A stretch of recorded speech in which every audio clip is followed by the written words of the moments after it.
Hi guys, so today's video looks at bulking strategies to try to avoid or at least mitigate fat gain.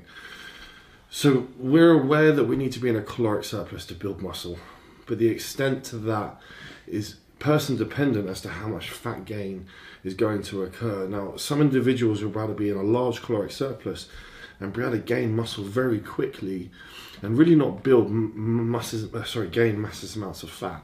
Whereas on the flip side, someone could be in a very small caloric surplus and really only gain fat and not really gain masses of muscle. Now, there is certainly a genetic component to this, and we can see it around us that there'll be individuals that are just naturally more muscular. We will always have known someone at school or a colleague that doesn't even go to the gym but is considerably muscular. Now, these individuals will always excel in this scenario, but these people aside, if we kind of just concentrate on what steps we can take to sensibly avoid fat gain, then that's going to help probably the large majority of the people that are watching.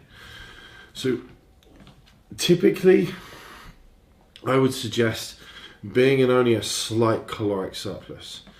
I don't favor an all-out kind of shit bulk where you're consuming calories that you aren't tracking. I think that just eating everything and hoping to kind of at least minimize fat gain is a poor strategy. I think that the only way that you can really control the amount of fat that you're gaining relative to the amount of muscle mass that you're gaining is to be tracking your calories. So for those of you that aren't tracking your calories, that's simply the first step. You need to be aware of everything that you're consuming on a daily basis. Once you know what your maintenance calories are, and that pertains to the amount of calories needed to maintain you at the current body weight and body composition that you're holding right now, then you can add to that. Now, once you know your current caloric intake, you could potentially shift the percentage at which you're taking your calories in from, because they'll be coming from 3 different macro sources: proteins, carbs, and fats. Now, most people that aren't tracking their food typically will be under eating protein and either over consuming fats or carbohydrates or both. So once you've tracked your food, you could shift where your energy is coming from and utilizing macros that will be better served for building muscle and minimizing fat gain, protein especially. So if we're taking in 1 to 1.2 grams per pound of body weight, this is going to be an ideal amount to maximize hypertrophy. So if we're under consuming carbohydrates and we're over consuming under consuming protein or over consuming carbohydrates or fats, the likelihood of fat storage is much higher, because obviously our carbohydrate intake is reflective of our energy demands. So everything that we do on a daily basis will build up an energy demand. So how active we are, how active our job is, how many steps we do a day. If we're incredibly sedentary, then our energy demands are low and our carbohydrate demands are low. So once you track your food and you know your caloric intake, simply shifting around your macro content will allow you to lose body fat and build muscle more effectively, because you're not overeating the wrong macronutrient.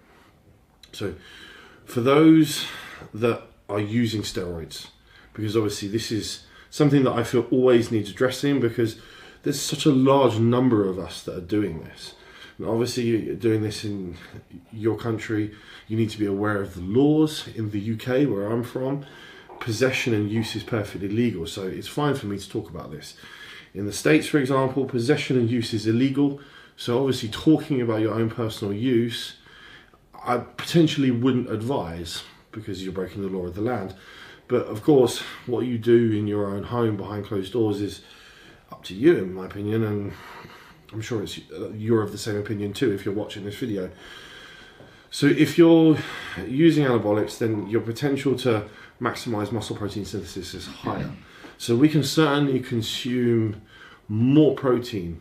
Now, this isn't totally supported in the literature that's available to us, but a general consensus agrees, based on kind of anecdotal experience training assisted versus non-assisted bodybuilders, that our ability to utilize protein is higher when we're using anabolics.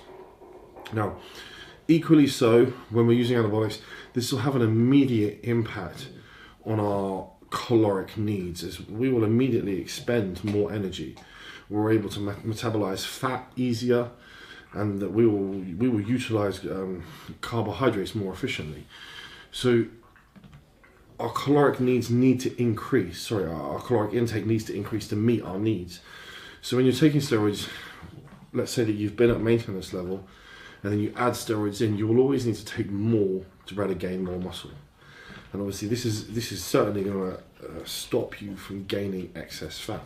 Now, in regards to the number that you go over caloric maintenance, I think starting at 250 to 300 calories over daily maintenance is a sure way to start gaining weight.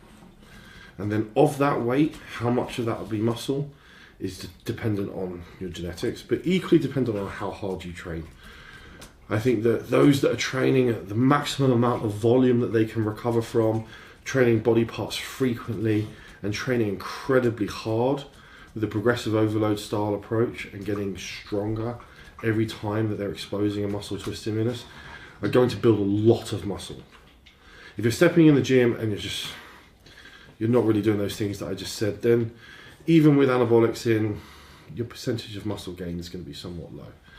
So at the end of the day, the rate at which we build muscle relative to which we gain fat really is underpinned by our ability to train incredibly hard.